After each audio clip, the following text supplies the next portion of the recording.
Didn't give you your 10 seconds to restart it. All right.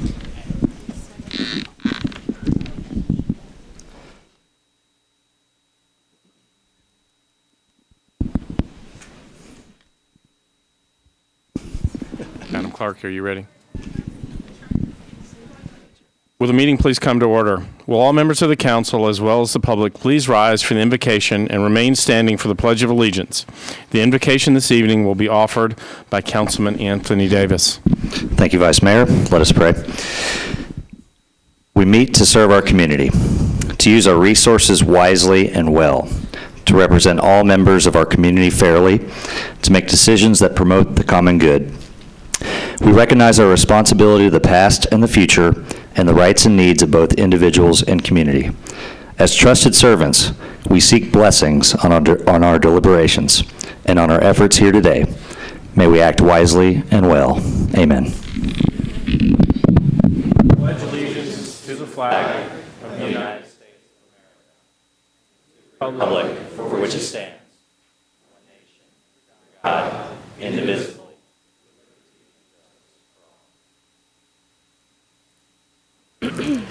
Without objection, we'll suspend the calling of the roll and ask the clerk to record the names of those members present throughout the meeting. Is there a motion for adoption of the minutes of the meeting of March 15th, 2016? Without objection, the minutes of the meeting will stand approved as written. Madam Clerk, are there any messages from the mayor? There are no messages from the mayor. Thank you, Madam Clerk. We now move to, how do we do elections and confirmations now? We now move to elections and confirmations. Is there a report from the Rules, Confirmations, and Public Elections Committee? Thank you, Mr. Vice Mayor, members of the council. There is a report from the Rules Committee. We are sorry we just finished. So we had a number of appointments and reappointments up. That's why it took so long.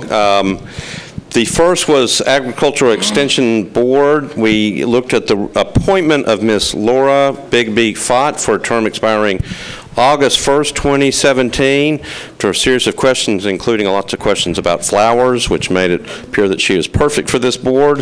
The committee approved 7-4-0 against, and we would move for approval.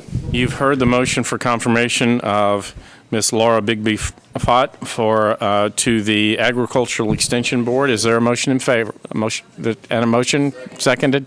All those in favor? Aye. Opposed? Motion carries. Councilman Schulman. Thank you, Mr. Vice Mayor. Civil Service Commission, we looked at the reappointment of Mr. Steve Corbett for a term expiring March 31st, 2021. Mr. Corbett has, for some reason, served on the Civil Service Commission for 25 years. We questioned what he was doing, but he decided he wanted to serve again. We approved 7-4-0 against, and I would move for approval. You've heard the motion for Mr. Steve Corbett to the Civil Service Commission. All those in favor? Opposed? Motion carries. Councilman Schulman. Thank you, Mr. Vice Mayor. Emergency Communication District Board. We looked at two reappointments. Reappointment of Ms. Ruby Baker for a term expiring February 14, 2020. Reappointment of Mr. James Buford Toon for a term expiring February 14, 2020. That's Valentine's Day.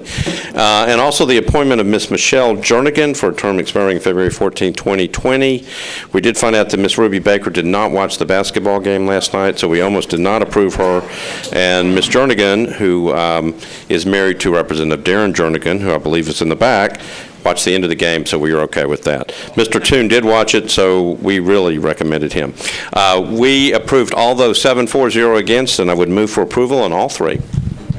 You've heard the motion for approval of Ms. Baker, Ms. Jernigan, and Mr. Toon to the Emergency Communications District Board. All those in favor?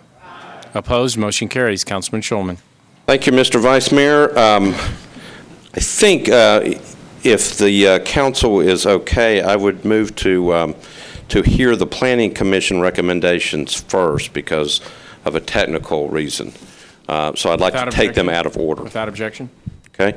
Planning Commission. So we reviewed the appointment of Ms. Brenda Diaz-Flores for a term expiring March 31st, 2020. Appointment of Mr. Brian Tibbs for a term expiring March 31st, 2020. Lots of discussion, lots of very good discussions, lots of good discussion about affordable housing and where the city is going. Strong questions from the committee and strong answers. And I think We're all on the same page. With that, the committee approves 7-4-0 against. I would move for approval on both. You've heard the motion for confirmation of Ms. Diaz-Flores and Mr. Tibbs to the Planning Commission. All those in favor? Opposed? Motion carries. Councilman Shulman. Thank you, Mr. Vice Mayor. Now back to Historic Zoning Commission. Appointment of Mr. Cyril Stewart for a term expiring June 1st, 2017. He is going to fill the unexpired term of Mr. Brian Tibbs, who we just put on the nominated for the Planning Commission and approved. The Rules Committee approved that appointment 7-4-0 and against, and I would move for approval. You have heard the nomination of Mr. Cyril Stewart to the Historic Zoning Commission. All those in favor? Aye. Opposed? Motion carries. Councilman Shulman. Thank you, Mr. Vice Mayor. Last one, Board of Parks and Recreation. We reviewed the appointment of Ms. Michelle Steele for a term expiring March 30th, 2021. The Rules Committee approved 7-4-0 against, and I would move for approval. You've heard the nomination of Ms. Michelle Steele to the Parks Board, I'm sorry. All those in favor? Opposed? Motion carries. Thank you, Councilman Shulman. We would like to recognize those citizens who were confirmed tonight. If you will please stand as I call your name and remain standing until all have been introduced. To the Agricultural Extension Board, Ms. Laura Bigby-Fott. To the Civil Service Commission, Mr. Steve Corbett. To the Emergency Communications District Board, Ms. Ruby Baker, Ms. Michelle Jernigan, Mr. James Buford Toon. To the Historic Zoning Commission, Mr. Cyril Stewart. To the Board of Parks and Recreation, get that right, Ms. Michelle Steele. To the Planning Commission, Ms. Brenda Diaz-Flores and Mr. Brian Tibbs.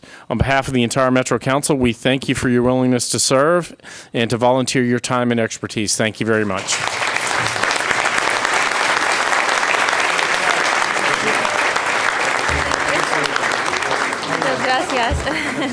You're welcome to stay if you would like, but you are not obligated to do so. Thank you so much. We do have two presentations tonight.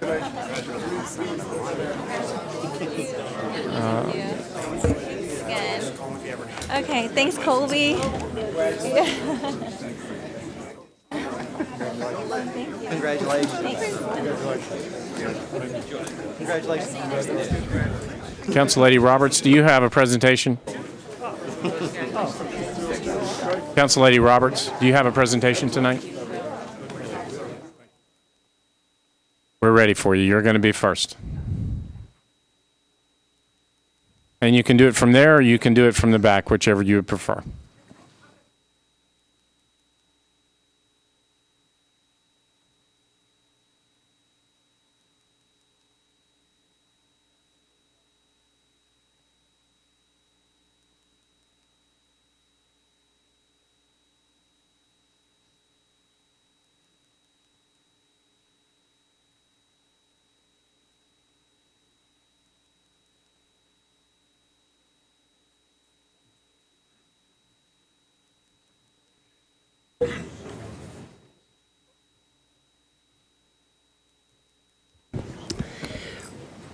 Resolution number R2016-144 is a resolution honoring the life of Dr. Sandra Thomas Trudeau.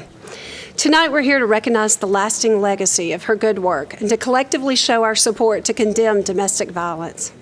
On January 21st, 2015, Dr. Sandra Thomas Trudeau's life was ended tragically by her spouse through an act of domestic violence at her home on Bellmead Boulevard. She was born in Cleveland, Ohio in 1962. She graduated from undergrad at MIT and medical school at Ohio State. In 2010, she was hired by Dr. Paul at the Metro Public Health Department as the Director of Epidemiology. She there supported the growth of fetal infant mortality review program. She was a dedicated pedestrian and transit passenger who served on the city's Bicycle and Pedestrian Advisory Committee. The Metropolitan government of Nashville and Davidson County wants to stop domestic violence and respectfully honor the casualties and fatalities of it. In Tennessee, the estimated cost of domestic violence is as much as $151 million per year. That includes costs to both social services, our legal system, costs such as medical, lost wages, productivity, sick leave, and absenteeism. In Davidson County, domestic violence constitutes 47% of all reported crimes against a person. Half of domestic violence victims never report the incident to the police. Domestic violence is a crime which reaches all zip codes and all council districts, regardless of income, education, occupation, race, or nationality. As an expression of our desire to abolish domestic violence, I would like for every member of the council whose district has been affected by this to please stand collectively with me for a moment of silence.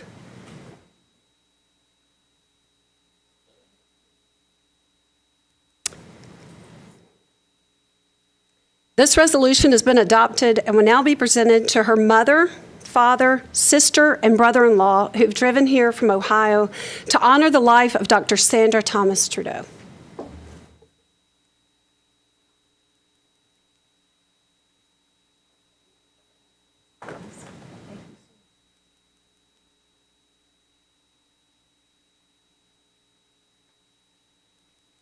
Thank you.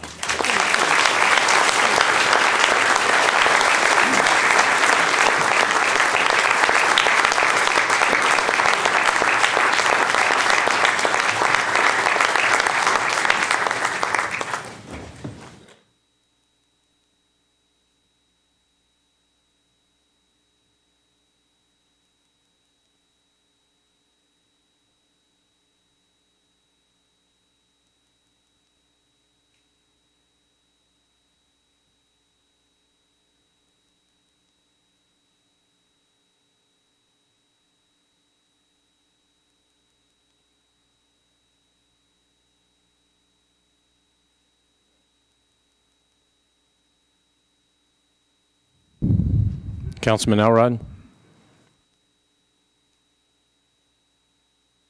I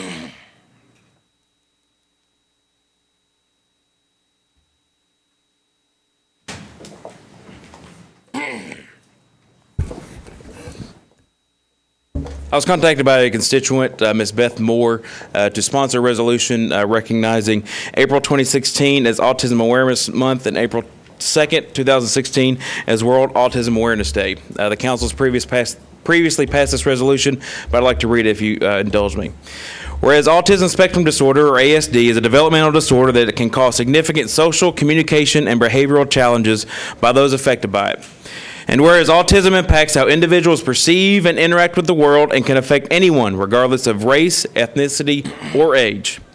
And whereas symptoms of autism may manifest themselves in a variety of ways and can affect an individual's ability to learn, develop healthy and interactive behaviors, and understand verbal as well as nonverbal communication.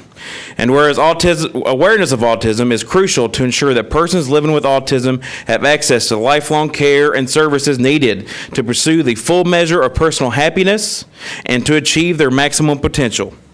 And whereas while there's no cure for autism, early identification is critical for successful outcomes of individuals with autism, that if they receive early and intensive treatment throughout their lives, they lead significantly improved lives. Whereas in celebration of the Light It Up Blue campaign, annually observed on April 2nd, Autism Speaks is asking everyone, not only in Nashville, but across America and the globe, to wear blue to raise international awareness of autism in support of both World Autism Awareness Day and Autism Awareness Month. And whereas it is fitting and proper that the Metropolitan Council recognizes April 2016 as Autism Awareness Month and April 2nd, 2016 as World Autism Awareness Day, and encourage all citizens of Nashville to become educated and informed about services, programs, and opportunities to support individuals and their families and caregivers. Now, therefore, be it resolved by the Council of the Metropolitan Government of Nashville and Davidson County, Section 1, that the Metro Council hereby goes on record as recognizing April 26th as Autism Awareness Month and April 2nd, 2016 as World Autism Awareness Day. Section 2, the Metropolitan Council Office is directed to prepare a copy of this resolution to present it to Babs Tierno, Autism Tennessee, Rhonda Manus, my apologies, of Autism Foundation of Tennessee, Melanie Bull of the Tennessee Disability Council, and Kim and Tristan Dedman of Autism Speaks.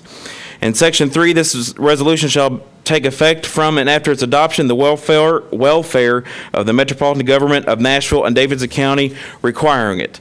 Autism affects 1 in 62 children, 1 in 68 children that are affected by autism spectrum disorders, and those numbers may be higher. 3.5 million Americans live with an autism disorder.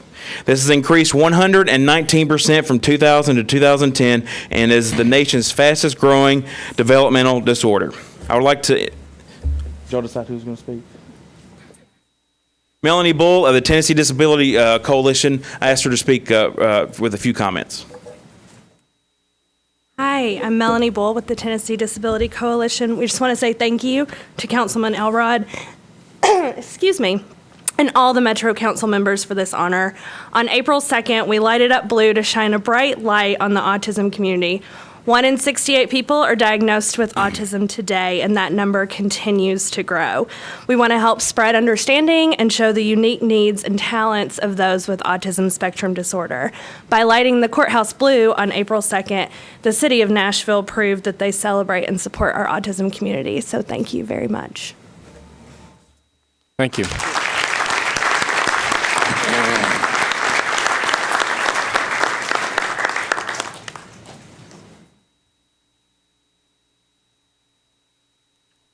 Thank you, Mr. Vice Mayor. Thank you, Metro Council members. Thank you. Councilman Pulley. Thank you, Mr. Vice Mayor. I just wanted to take a moment to recognize some special guests here tonight. A fine group of boys growing into young men with the assistance of their Boy Scout troop from Troop 92 in Woodmont Christian Church in my district. And they are also accompanied by a former member of this body, my former council lady, Christine Lalone. So welcome, gentlemen.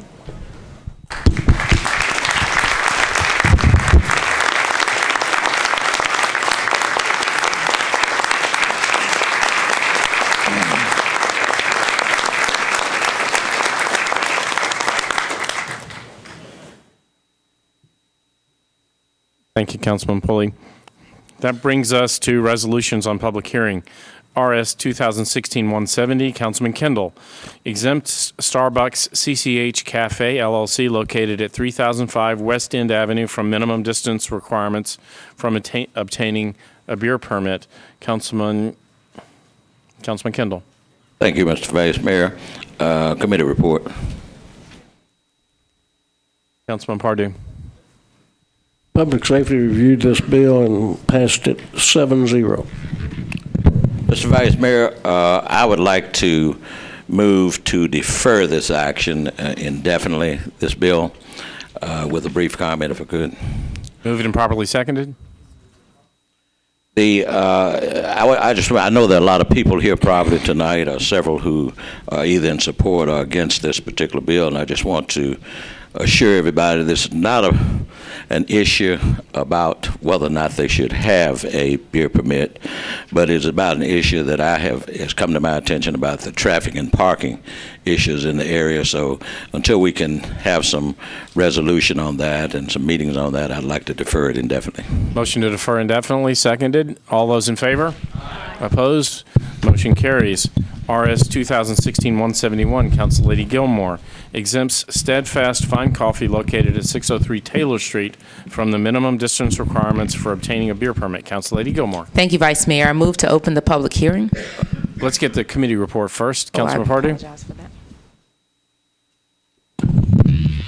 Public Safety reviewed and passed it 7-0. Thank you, Councilman.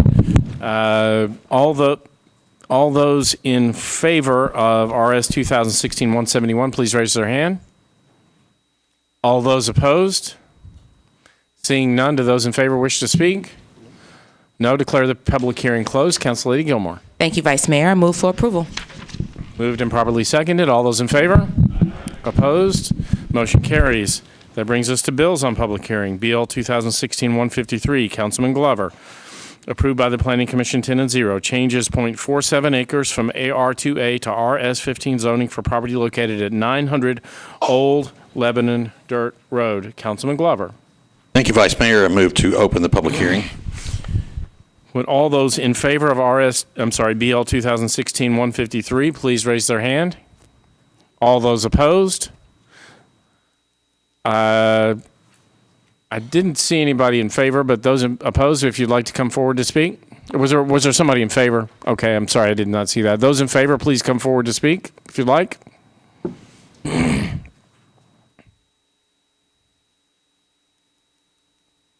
Please state your name and address. My name is John McCormick. I live at 6040 Hagers Grove Pass in Hermitage. I formerly lived on North New Hope Road, and my house burned down in 2004. But anyway, I'm the owner of this property, and it is located at the corner of Old Lebanon Dirt Road and North New Hope Road. And this lot right now is zoned AR2A, which permits houses and mobile homes. But I'm wanting to zone it to RS15, which would not allow mobile homes on it. And it has been approved by the Metropolitan Commission. It does, the zoning people say that it is an existing lot, a legal lot, and so it meets all the requirements for RS15. It's got approximately 22,000 square feet, so I am requesting that you do zone it for this. Thank you, sir. Anyone else in favor? Seeing none, those opposed, please come up to the mic if you'd like to speak.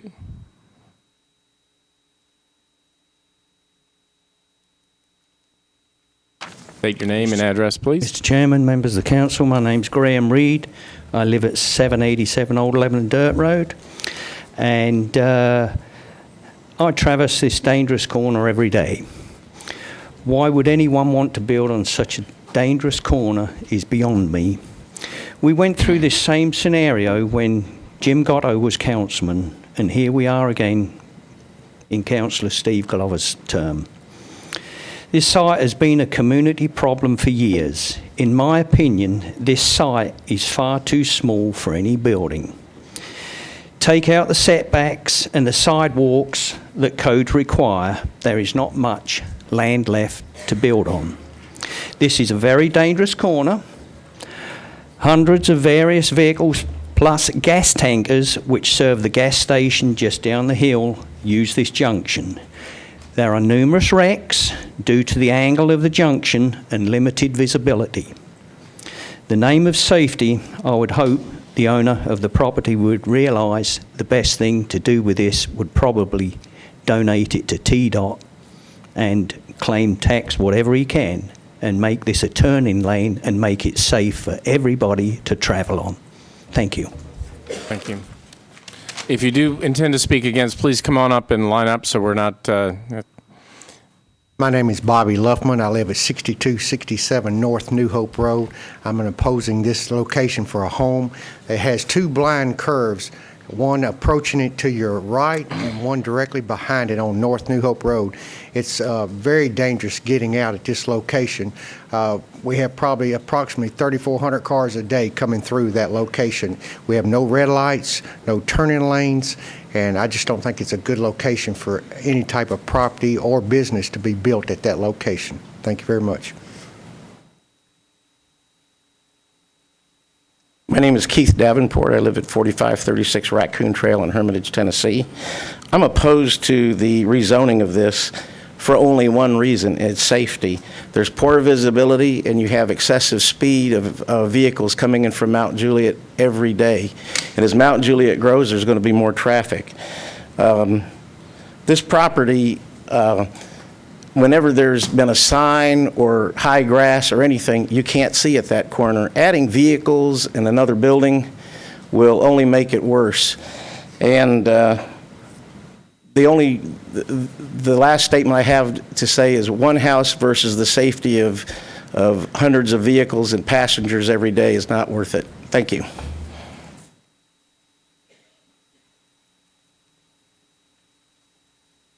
Good evening. My name is Vicki Jones, and I live at 4248 New Hope Meadow Road in Hermitage, Tennessee. And I live in the subdivision that's at the corner of New Hope Meadows and Old Lebanon Dirt Road. So this morning I came out of my subdivision, turned right onto North New Hope Road, and then turned left onto Old Lebanon Dirt Road.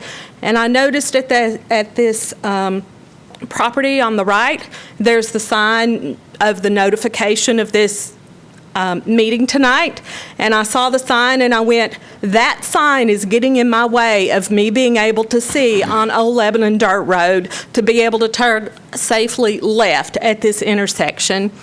It's a problem when the grass and trees are overgrown and TDOT hasn't, or Metro hasn't cleared that area. It's a problem mostly because there are lots of vehicles coming out of Wilson County and Mount Juliet, and there are multiple subdivisions right behind our subdivision. So I really don't want anything there that blocks my view, because there's a hill and there's a curve, and it's already hard to be able to see to turn left and be able to turn left safely at that intersection. As I said, it's a T, so you're turning left from a stop sign onto Old Lebanon Dirt Road or turning right, and it's really hard to see. And I don't really want to get slammed into or anything else or cause any other accidents there. Thank you for listening.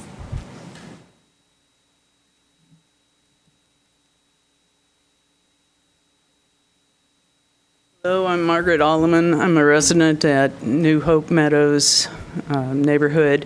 I'm also the vice president of their homeowners association. I live at 1413 Whitetail Court.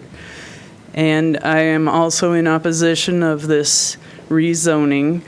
I would like the city council to also consider that there should be traffic there, whether this passes or not, whether the properties, traffic control, whether this passes or not, whether there's a property enhancement there.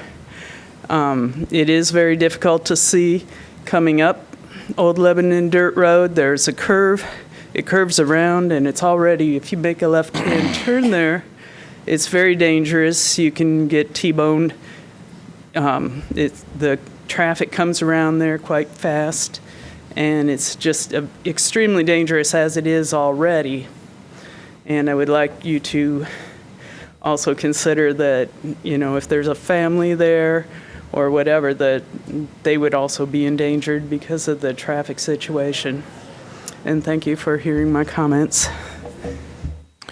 Thank you. Seeing no one else, declare the public hearing closed. Councilman Glover. Thank you, Vice Mayor. Well, as you can tell, I mean, I have somewhat of a contentious rezoning piece. While there's certain rights here that rezoning to RS-15 is allowed, it's been approved by the Planning Commission, there's also some legitimate concerns. So with that, what I would like to try to do is I'm going to ask to defer this for 2 meetings to where I will be able to have a meeting with the community again, try to address some of these safety issues along with the owner of the property and see what kind of resolution we may find. So with that, I do move for a 2-meeting deferral. Moved and properly seconded. All those in favor? Aye. Opposed? Motion carries. BL 2016-154, Councilman Hager, referred to the Planning Commission, rezones 4.16 acres from MUL to MUN zoning for properties located at 2401 Lakeshore Drive. Councilman Hager. Move to withdraw. Moved and properly seconded. All those in favor? Opposed? Motion carries. BL 2016-155, Council Lady Wiener and Hager, referred to the Planning Commission, amends the Metro zoning code pertaining to the waiver of the traffic impact study. Council Lady Wiener. Move to defer indefinitely. Moved and properly seconded. All those in favor? Opposed? Motion carries. BL 2016-166, Council Lady Roberts, approved by the Planning Commission 8-0, applies a neighborhood landmark overlay district to 0.55 acres of property located at 4909 Indiana Avenue. Council Lady Roberts. Thank you, Mr. Vice Mayor. I'd like to open for a public hearing. Would all those in favor of BL 2016-166 please raise their hand? All those opposed? Seeing none on either side, declare the public hearing closed. Council Lady Roberts. I'd like to move for approval. Moved and properly seconded. All those in favor? Opposed? Motion carries. BL 2016-167, Council Lady Murphy, approved by the Planning Commission 6-0. Changes 0.94 acres from IR to MULA zoning for property located at 4100 Charlotte Avenue. Council Lady Murphy. Thank you, Vice Mayor. I'd like to move to open the public hearing. Would all those in favor of BL 2016-167 please raise their hand? All those opposed? I didn't see any on either side. Declare the public hearing closed. Councilor E. Murphy. Thank you. I'd like to move for approval. Moved and properly seconded. All those in favor? Opposed? Motion carries. BL 2016-168. Councilman Bedney. Approved with conditions, disapproved without by the Planning Commission, 7-0 and 1. Changes .672 acres from AR2A to SP zoning for properties located at 6960 and 6968 Nolensville Pike and 7203 and 7235 Old Burkett Road to permit a maximum of 5,200 square feet of automobile convenience and restaurant uses. Councilman Bedney. Thank you, Vice Mayor. I move to open the public hearing, please. Would all those in favor of 2016-168 please raise their hands? All those opposed? Would those in favor please approach the mic if you'd like to speak?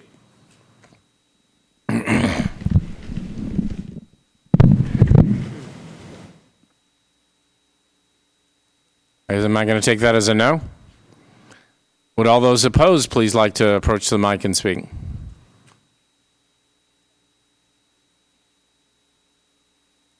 Please state your name and address. My name is Kevin Clifton, and I'm representing my mom. She lives at 7114 Burkett Road. Mom has owned that property for about 50 years now, and she has 2 parcels of property that total about 15 acres. And so what they're proposing to do is take Old Burkett Road, which is about a 10-foot wide road, and make a rear entry to this convenience store gas station that will be facing, that'll come straight out into one of the houses that she owns. She owns 3 houses on Old Burkett Road, and her house is on Burkett Road. So you're going to have cars coming out of the back of this gas station right directly in front of a house across the street, and it's a 10-foot wide road. There's no way you can get 2 cars, can't pass on the road. School buses don't go down that road.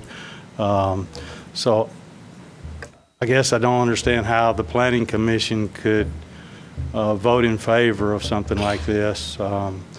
Plus, the proposal to make the road come out onto Burkett Road, they're going to make it come out perpendicular to Burkett Road, which will be a nightmare since the traffic coming off the hill there at Burkett Road is about 60 miles an hour, and you're going to cause quite a problem unless you put a traffic light there.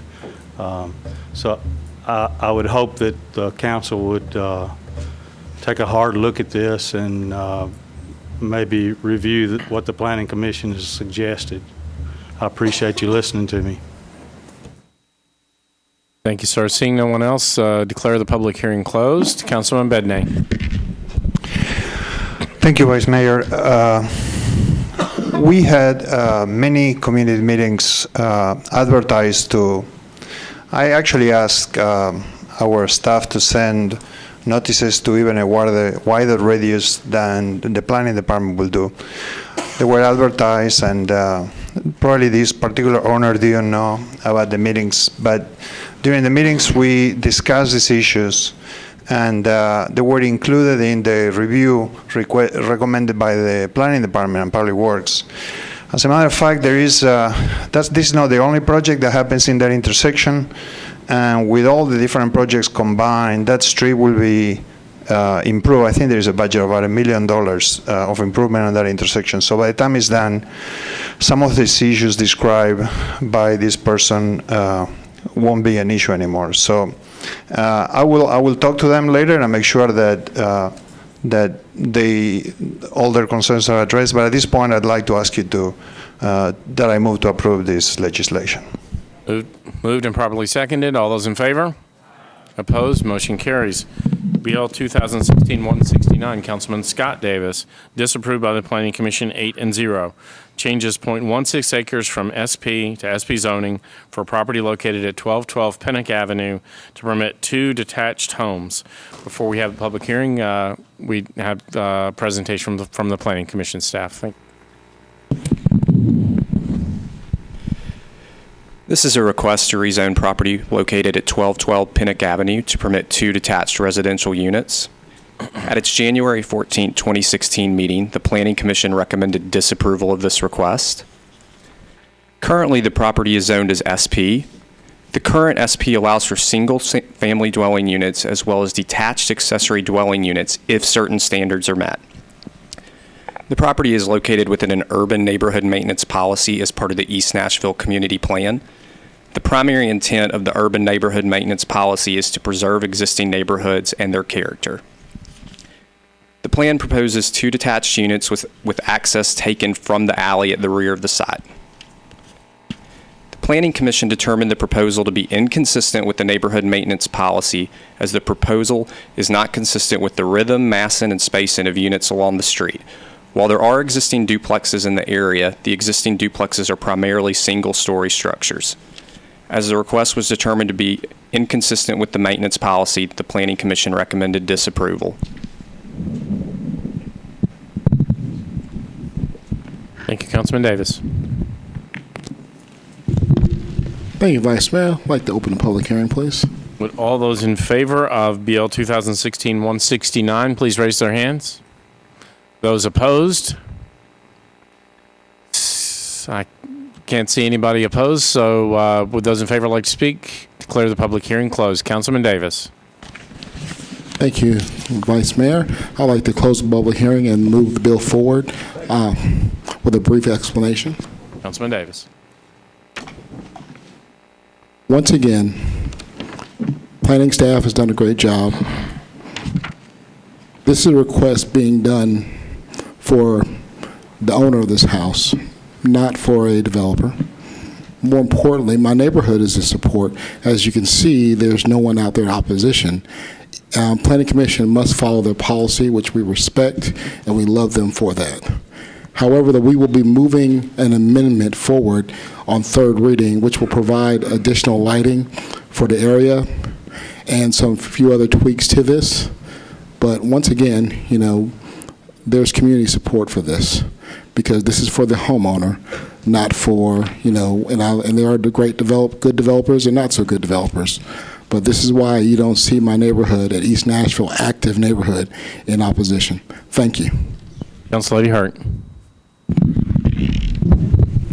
Thank you, Chair. My concern is this setting a precedence and we might find several family members or resident owners wanting to do the same thing if this is approved? Jameson. Would planning like to respond to that? There are a number of these types of applications in neighborhoods. The Planning Commission has been consistently recommending disapproval of the ones that don't meet the rhythm and spacing and setbacks of the existing neighborhood.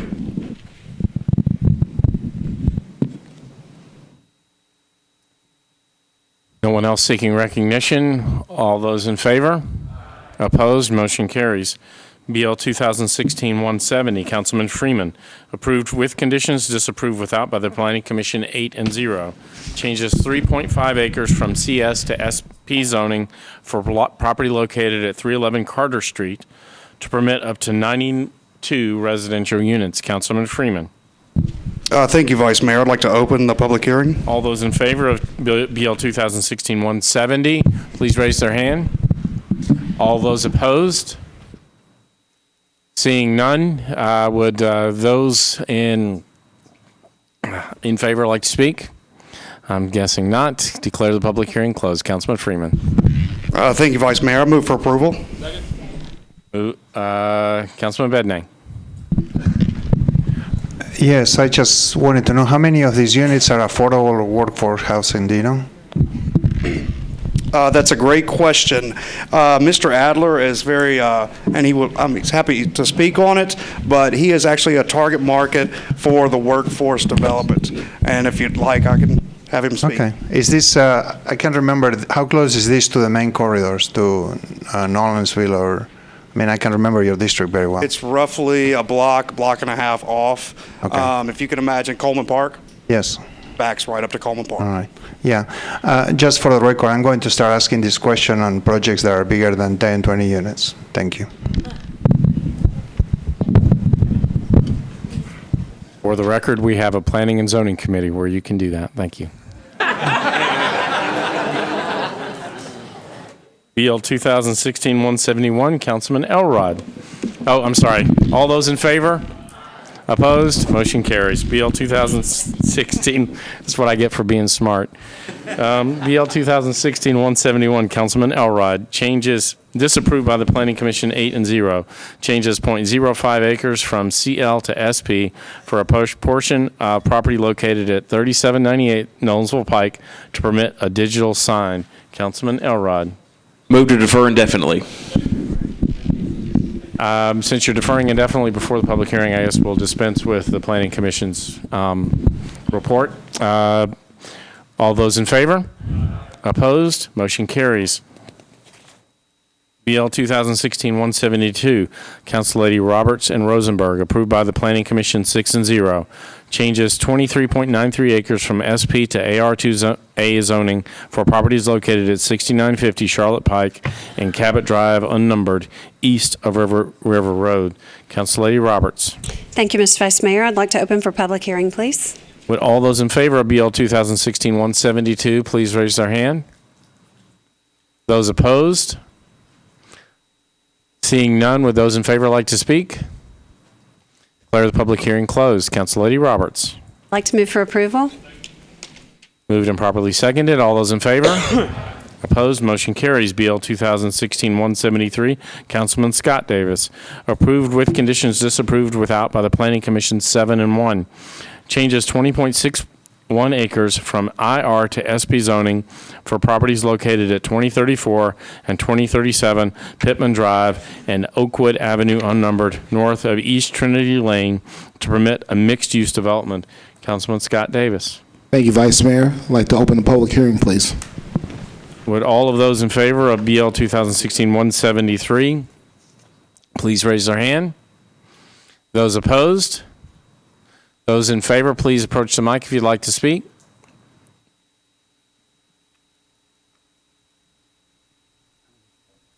Thank you, Vice Mayor, members of the council. I'm Roy Dale, CEO of Dale & Associates Incorporated, a land planning firm here in Nashville. We're representing the applicant on this proposal. This is mostly industrial property. It's going to provide a mixture of uses, which we think is going to be good for the community. We've had a couple of community meetings. Adjacent council members also been involved with this. I think they very much support this bill. Understand that the council member might make an amendment at some point of time. There may be concerns about maybe a requirement of having too much commercial and not enough residential, quite honestly, but we'll leave that in the council member's hands. And so we appreciate it very much and hope that you'll support the council member on this bill. Thank you. Hello, I'm Tara Lurs, and I am representing the owners of this property. This is a great use for this. There's a lot of industrial right where they are, but quite frankly, all surrounding them is residential. So what this is going to do is really help in growing this area that's kind of been sheltered, basically. So now they're going to be able to have some residential right beside the residential. All of the commercial will be more towards the middle. Planning's given some great suggestions, and everything's been well received by the developers. And this will be a great opportunity for those around in the community to have access to more places they can walk to work. It's going to give them some better access with traffic and things like that. It's going to help with some different problems like that, and hopefully open up a lot of industry for this area. Thank you. Seeing no one else in favor, would those in opposition please approach the mic to speak?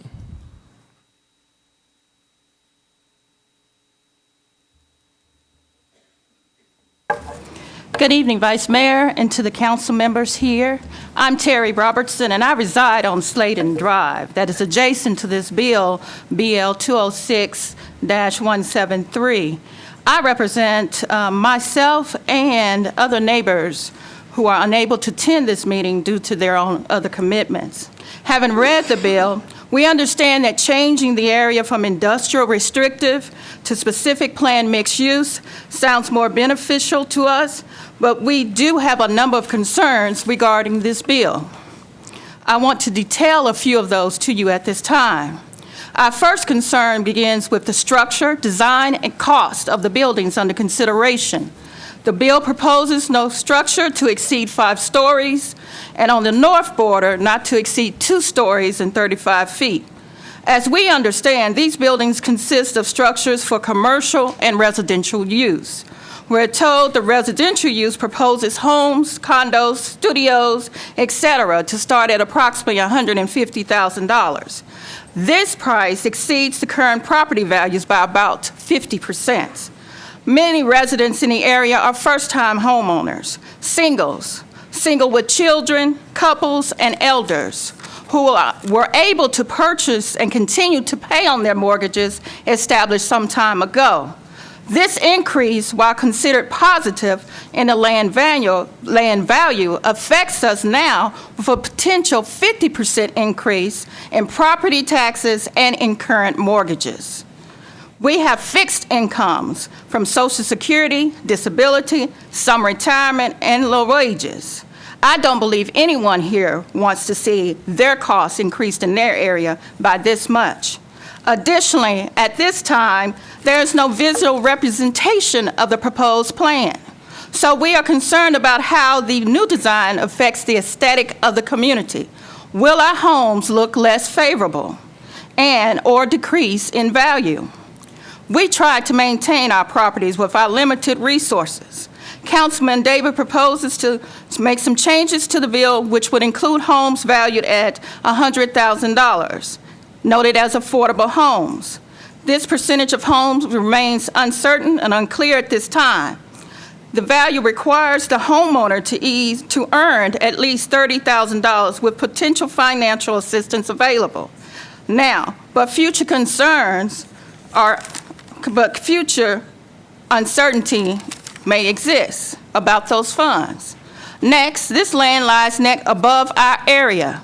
Noted in a 100-year flood zone or floodplain, some neighbors experienced loss in the 2010 flood. The land development and its effects on flooding in the area, in addition with how our water supply and sewage becomes affected with additional people, concerns us. The geological information or study to our knowledge does not exist at this time. The bill proposes 2 access points on the Oakwood side. The Oakwood Street contains 2 very large hills, one with limited site distance or clearance. Ma'am, unfortunately, your time is up. Okay. Thank you. But Thank we you very much. appreciate you and thank you to take into consideration our concerns. Thank you very much for coming tonight. Seeing no one else, declare the public hearing closed. Councilman Davis. Thank you, Vice Mayor. I'd like to move for approval with a brief explanation. Also, I would like to defer to the third reading to the our May 1st meeting, our first meeting in May, skipping the last meeting in April, if I'm allowed to do that, Mr. Jameson. Councilman Davis. So far, there have been 2 community meetings. There was one held before I went to planning with my community. This land borders my district and Council Lady Nancy Van Reese's district. The second meeting was held this past Saturday with a large number of citizens, maybe 15 to 20 folks, a mixture of my district and her district together. We scheduled a third meeting on that day for April 23rd. I have 3 amendments to present that I wanted to present to the community before I pass this on third reading. One, it was expressed that they want to limit the number of commercial there from a 40% to 20%. Second, and the developer should be patted on her back. She is a young minority woman from Atlanta whose daughter recently moved here as a school teacher and could not afford a place to live. That's why she's doing these homes in the 100 to the 150s to the high end is $200,000. If you told me that high end in East Nashville is $200,000, I'll pass out. Okay, and what she's willing to do is do deed restrictions. Eddie Latimer has offered to help with this language. Bill Purcell has also offered to help with that language in order for, let's say, the developer does not provide those units, that there may be language there that may not be enforced by this body, but a lawyer can enforce this on their behalf in a private court matter and allow them to retain legal fees. I want to thank my neighbors and Council Lady Van Reese's neighbors for coming out. We are working towards a solution with this affordable housing problem. We have too much vacant land for there to be an issue in the city. And I'm going to defer this, and we're going to present the amendments and this new plan to our communities. Thank you. Councilman Bedney. Thank you, Vice Mayor. He already answered my question.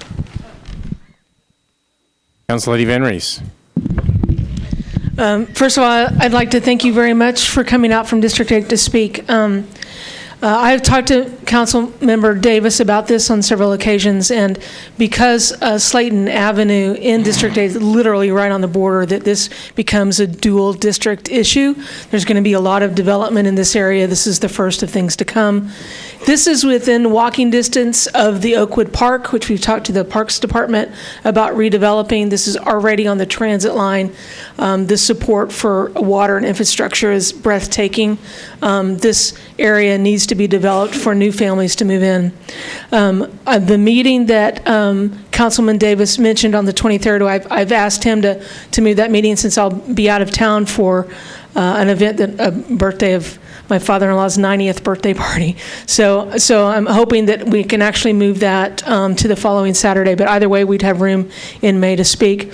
I think that at that meeting, we also need to have some folks there from Caldwell's office to talk about tax freezes so that people have opportunity to make sure and take advantage of that on the Slayton and Allenwood Drive. So as you can tell, we're working together on this, and we'll continue to work together on this until we get it right. Councilor Gilmore. Thank you, Vice Mayor. Council Member Davis had mentioned 3 amendments, and one of them, I just heard one of them, which was to limit the commercial space from 40% to 20%, and I wanted to know what the other 2 were. Councilman Davis. I wasn't sure how much time I had left. The second one may, if it can be enforceable, would allow putting the deed restriction, submitting it into record. I'm not an attorney. I know we have 11 or 12 on the council. That may be able to clarify that at the next meeting. I just want to find out a way to get some sort of teeth in here so that the community is at ease and we're at ease, that somebody's trying their best to get some affordability over here in East Nashville. And the third one, we're possibly looking at, maybe doing some additional infrastructure, be it to Oakwood Park, be it to a sewer drain or something to kind of ease some other fears. I know planning has done a great job putting in flooding, addressing the flooding issue, so it's water and also the infrastructure and the buffers along Oakwood. And I just want to ensure that if we have to increase the buffers, we will. If we got to add some other fine tuning, we will. And we need to get this done for the sake of both my community and Council Lady Van Reese's. No one else seeking recognition. The motion is to adopt on second reading and defer third reading to the first meeting in May. Properly seconded. All those in favor? Opposed? Motion carries. BL 2016-174, Councilman Sledge and O'Connell. Approved with conditions, disapproved without by the Planning Commission 6 and 0. Changes 0.3 acres from R6 to SP zoning for property located at 1116 Sigler Street to permit up to 5 residential units. Councilman Sledge. Thank you, Mr. Vice Mayor. Move to open the public hearing. Would all those in favor of BL 2016-174 please raise their hand? All those opposed? Seeing none, would all those in favor like to speak? I see you shaking heads. No. Close the public hearing. Councilman Sledge. Thank you, Mr. Vice Mayor. Move for approval. Moved and properly seconded. All those in favor? Opposed? Motion carries. BL 2016-173, Council Lady Wiener and Rosenberg. Approved with conditions, disapproved without by the Planning Commission. Councilman Bednay, were you seeking recognition on the prior bill? Okay. Okay. Amend BL 2016-175, approved with conditions, disapproved without by the Planning Commission 7, 0, and 1. Amends the Harpeth Springs Specific Plan District for 5.78 acres of property located at 7960 Coley Davis Road to permit 64 townhomes where 98 townhomes were previously approved. Council Lady Wiener. Thank you, Vice Mayor. Open the public hearing, please. Would all those in favor of Bill 2016-175 please raise their hand? Those opposed? I don't see any opposed. Would those in favor like to speak? Shaking of the heads, no. Declare the public hearing closed. Council Lady Weir. I believe there's a substitute, and I'd like to move the substitute. You don't seek recognition on the substitute. All those in favor of the motion to substitute? Opposed? The motion to substitute passes. You're now on your bill as substituted. I'd like to move the bill as substituted, please. Moved and properly seconded. Councilman Bednang. I wanted to ask from the sponsors, how many units are affordable and how many units are workforce? I don't believe any. Sorry? I don't believe there are any. Thank you. Moved and properly seconded. No further discussion. All those in favor? Opposed? Motion carries. That brings us to the consent agenda. As I currently understand it, the following resolutions are on the consent agenda. Please let me know if any of them need to be taken off.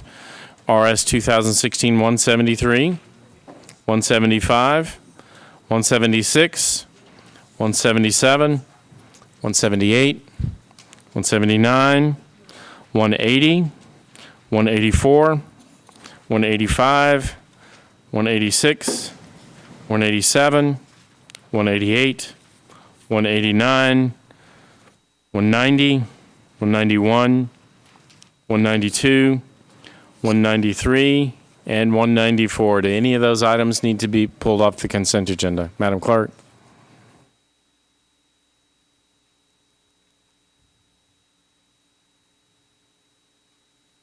$181, $182, and $183 will have an abstention, so they were pulled off the consent agenda. Seeing no one else, I'll read through these resolutions then.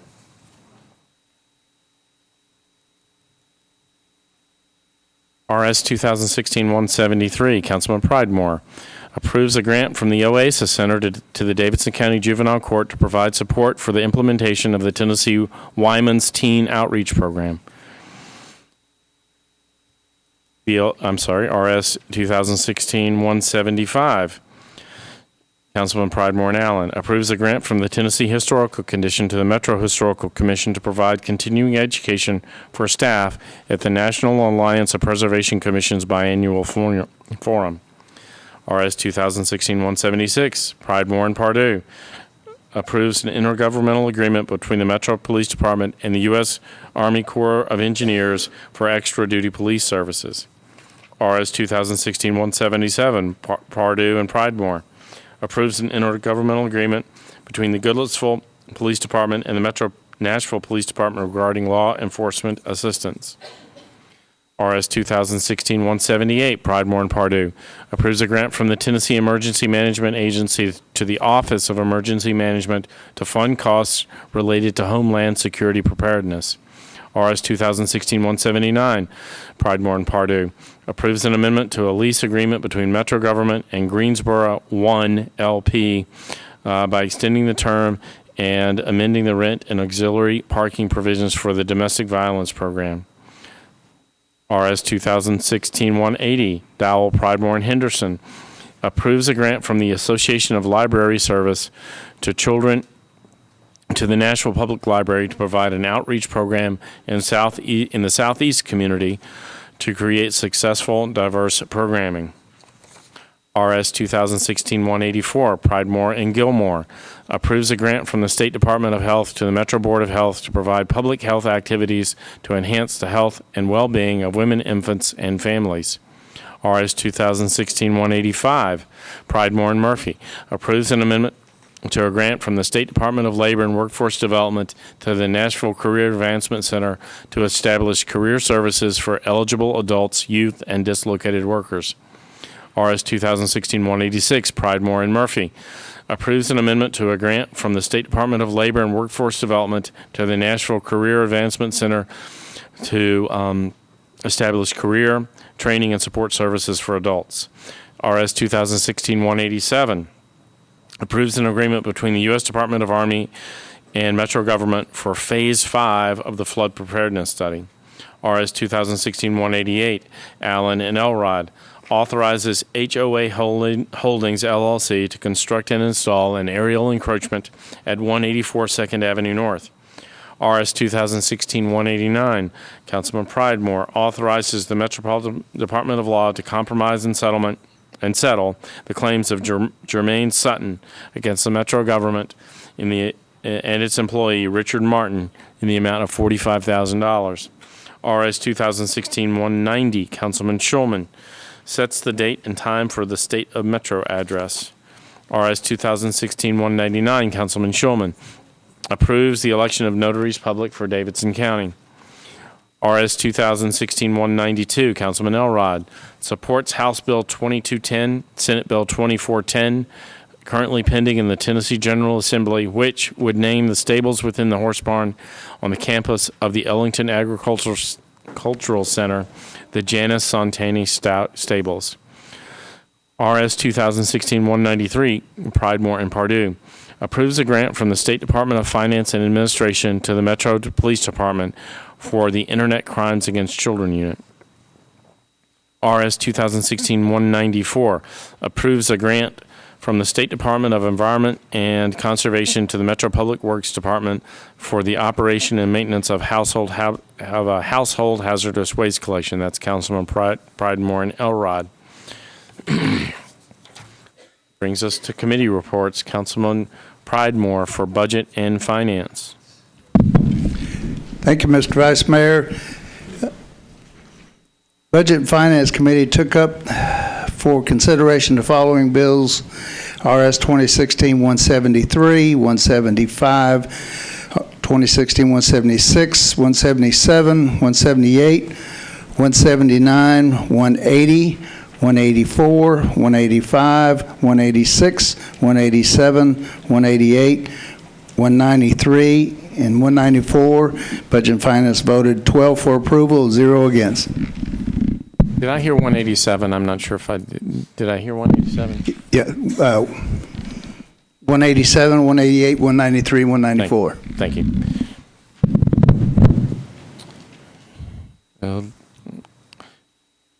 Council Lady Gilmore, Health, Hospitals, Thank you. Social Services. Thank you, Mr. Vice Mayor. Health, Hospitals, and Social Services Committee approved Resolution 2016-184-64 and 0 against, and it was recommended for approval. Thank you, Council Lady. Council Lady Henderson, Parks, Library, Recreation, and Public Entertainment Facilities. Thank you, Vice Mayor. Parks, Library, Rec Committee for RS 2016-180. Recommended approval, 8 in favor, 0 against. Thank you, Council Lady. Council Lady Murphy, Personnel, Public Information, Human Relations, and Housing. Thank you, Vice Mayor. We voted RS 2016-185, 8-4, 0 against. RS 2016-186, 8-4, 0 against. Thank you, Council Lady. Council Lady Allen, Planning, Zoning, and Historical. Thank you, Mr. Vice Mayor. Planning, Zoning, and Historical considered resolutions RS 2016-175, 179, and 188 and recommended approval, 13 in favor, 0 against. Thank you, Council Lady. Councilman Pardue, Public Safety, Beer, and Regulated Beverages. Public Safety considered 176, 177, 78, 79, and 93. All bills was approved 7-0. Thank you, Councilman. Did I skip you, Council Lady Allen? I got you, didn't I? Okay. Councilman Elrod, Public Works. Public Works recommended for approval 9-0. Resolutions number 187, 188, and 194. Thank you, Councilman. Councilman Schulman. Thank you, Mr. Vice Mayor. The Rules Committee looked at RS 2016-190, 191, and 192 and approved all 7-4, 0 against. I think all reports are in. I would move all matters on the consent agenda for approval. Moved and properly seconded. All those in favor? Opposed? Motion carries. That brings us back to RS 2015-76. Councilman Glover, Hager, and others request the Metro Board of Fair Commissioners to reinstate and continue to allow gun shows on fairground property. Councilman Glover. Committee reports, please. Councilman Coleman. Thank you, Vice Mayor. The Codes Farmers Market Fair Committee voted 3 for, 2 against to defer indefinitely.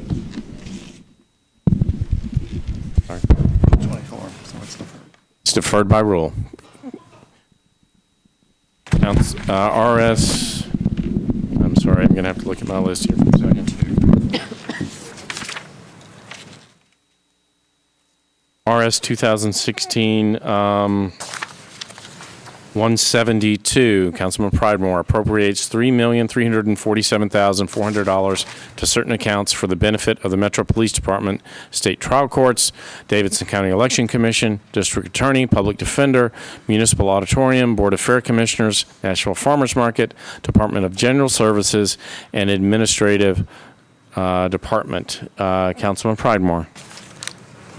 Budget and Finance approved a request for a 1-meeting deferral, 12 for, 0 against. I believe that's deferred by rule as well, since it was the first one up. RS 2016-174. Councilman Pridemore, O'Connell, and others declares surplus and approves the disposition of certain parcels of real property. Councilman Pridemore. Budget and Finance approved a motion for withdrawal, 12 for, 0 against. Move for withdrawal. Moved and properly seconded. All those in favor? Opposed? Motion carries.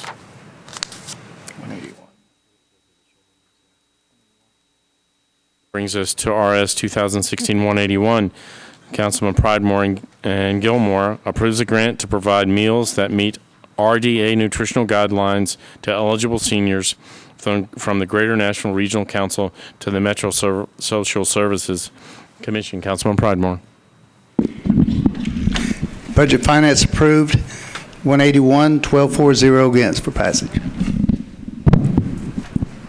Councilman Schulman, I think you need to be marked as abstaining on the next 3 bills or resolutions. Is that right?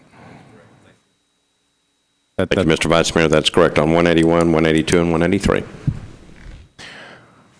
No one else seeking recognition, and acknowledging that Councilman Schulman is abstaining on RS 2016-181. Health and Hospitals Committee report. I'm sorry. Council Lady Gilmore, Health and Hospitals Committee report. Thank you, Vice Mayor. On Resolution 2016-181, Health and Hospitals recommended 5 for and 0 against. Resolution 2016-182, Health and Hospitals recommended 5 for, 0 against, and 183, 5 for and 0 against. It was recommended for approval. Thank you, Council Lady. Thank you. We're not going to be able to take them individually, but as a group, but we'll just mark those committee reports as in. On RS 2016-181, all those in favor? Opposed? Motion carries. RS 2016-182, Councilman Pridemore and Gilmore approves a grant to provide transportation services to eligible seniors and handicapped residents from the Greater Nashville Regional Council to the Metro Social Services Commission. Councilman Pridemore. Budget Finance move for approval of 12 for, 0 against, and since Health Hospital is already in, I move for approval. Moved and properly seconded. All those in favor? Aye. Opposed? Motion carries. RS 2016-183, Pridemore and Gilmore approves a grant to provide meal delivery services to eligible seniors from the Greater Nashville Regional Council to the Metro Social Services Commission. Councilman Pridemore. Budget and Finance approve the motion, 12 for, 0 against. Move for approval. Moved and properly seconded. All those in favor? Opposed? Motion carries. That brings us to bills on introduction and first reading. Without objection, we'll take bills on introduction and first reading together. Is there an objection? Council Lady Allen. Thank you, Mr. Vice Mayor. I'd like to request to move Bill 2016-133 off consent. Thank you, Council Lady. Any other item to take off off bills on introduction and first reading? Seeing none, we'll take all bills on introduction and first reading except for BL 2016-133 as a group. All those in favor? Opposed? That brings us to motion carries. That brings us to BL 2016-133, Council Lady Allen, Bedney, and others. An ordinance to amend various sections of Title 17 of the Metro Zoning Code to incentivize inclusionary housing with any residential development that seeks additional development entitlements, but beyond that permitted by the current base zoning district. Council Lady Allen. Turn me off. Thank you, Mr. Vice Mayor. I'd like to request a 2-meeting deferral with a very brief explanation. Moved and properly seconded. Thank you. This is a very complex bill, and we have made good progress. The consultant has worked hard. The planning staff has done amazing work. They had a deadline. They presented this to us in February. We asked a deferral at that point and have since gotten new information, both from the planning staff and the consultant, and also input from other folks that are very interested in this bill, and we would like the time to incorporate that, and we will bring it back up for discussion in May. So with that, I repeat my motion for a 2-meeting deferral. Councilman Bedney. Yeah, I wanted to support her request and say that it's great to work with Council Lady Allen. We have had many meetings at the ad hoc committee. Many of you don't belong to the committee, are not members, but you come anyway. I want you to know that that's an opportunity for all of you to come in and participate in dealing with this important issue that faces Nashville. And I want to second the request for a 2-meeting deferral. Moved and properly seconded. All those in favor? Opposed? Motion carries. We do have 2 late items. Council Lady Roberts changes .59 acres from R6 to SP zoning for properties located at 122 and 124 Osceola Avenue to permit up to 8 residential units. I believe you have a letter on your desk from Council Lady Roberts. Council Lady Roberts. I'd like to move for approval. Need to move to suspend the rules. I'll do that. I'd like to move to suspend. Is there objection to the suspension of the rules? Seeing none, Council Lady Roberts. I'd like to move for approval, please. Is there a second? Moved and properly seconded. Councilman Bednayer, I think you don't seek recognition on this. Thank you. All those in favor? Opposed? Motion carries. Councilman Scott Davis also has a late filed bill. Changes 3.23 acres from RS5 to SP zoning for properties located at 206 Vaughn Street and 900, 901, 902, 903, and 908 Meridian Street, and 219, 307, and 309 Cleveland Street to permit a mixed-use development. Councilman Scott Davis. Thank you, Vice Mayor. I'd like to call for a suspension of the rules, please. Is there objection? Seeing none, Councilman Davis. Thank you, Vice Mayor. I'd like to move for approval. Moved and properly seconded. All those in favor? Opposed? Motion carries. That brings us to bills on second reading. BL 2016-176, Councilman Mendez, approves a Metro Code pertaining to personnel for the Charter Revision Commission. Councilman Mendez. Mr. Vice Mayor, I'll provide the committee report first. The Charter Revision Committee considered this today and recommended approval, 2 in favor and 0 against. We did have a quorum. And with that, I'd move approval on second reading. Moved and properly seconded. Councilman Pulley. Thank you, Mr. Vice Mayor. I just have a couple of quick questions. It looks like this moves employment of personnel to meet and perform functions with this committee to the clerk's office. Is that right, Mr. Jamerson? So I just want to make sure that, because I don't see anything in here that gives the clerk's office any more people to do this, and I don't think it's very cumbersome, but I just want to make sure we've engaged them on this process and that they can accommodate this request without too much more work. I don't want to speak for Ms. Hall, but I believe that is correct. Okay. Ms. Hall? Madam Clerk, do you have anything to add to No, that? if it changes, but no, I think we're okay. May I respond, Mr. Vice Mayor? Sure. You may, Mr. Mendez. I would like to, I probably should have done this when I made the motion. When this came through as a proposal, I did inquire both of the clerk and Mr. Jameson about where the idea of this came from. And basically, the Metro Charter Revision Commission meets infrequently, sometimes as infrequently as once a year. Before now, Metro Legal has been handling their relatively modest administrative responsibilities. And the idea came from the commission to move that to the Metro clerk. The clerk assures me that with the modest nature of the administrative responsibilities, that she'll be able to handle it without any additional staffing. So I think that answers the question. Thank you very much. No one else seeking recognition. All those in favor? Aye. Opposed? Motion carries. That brings us to bills on third reading. BL 2016-116, Councilman Kendall, approved by the Planning Commission 9-0. Changes 0.29 acres from IR to RM20A zoning for properties located at 801, 803, and 811 21st Avenue North. Councilman Kendall. Thank you, Vice Mayor. Could we have the committee report? Councillady Allen. Thank you, Mr. Vice Mayor. Planning recommended approval, 13 in favor, 0 against. I want to move to defer 2 meetings with a brief explanation. Moved and properly seconded. Councilman Kendall. I've been contacted by some of the residents in the area who want to meet again on the usage of this proposed usage of this property, and I'd like to have one community meeting with them before we approve this. Thank you, Councilman. So I'd move again for 2 meeting deferral, is that correct? 2 meetings. Moved and properly seconded. All those in favor? Opposed? Motion carries. BL 2016-139, Councilman Swope. Approved with conditions, disapproved without by the Planning Commission 8-0. Changes 5.43 acres from R40 to SP zoning for property located at 511 Old Hickory Boulevard to permit an assisted care living facility with 68 beds. Councilman Swope. Committee reports, please. Councillady Allen. Thank you, Mr. Vice Mayor. Planning recommended approval, 13 in favor, 0 against. Councilman Swope. And I'll move approval. Moved and properly seconded. All those in favor? Opposed? Motion carries. BL 2016-140, Councillady Vercher and Karen Johnson. Disapproved by the Planning Commission 6-0. Amends 21.61 acres of the Carrollton Station Planned Unit Development Overlay District for a property located at 308 Carrollton Station Drive to require the traffic improvements within Metro Public Works December 9th, 2004 recommendation. I'm sorry, Councillady Vercher. Thank you, Vice Mayor. Committee reports, please.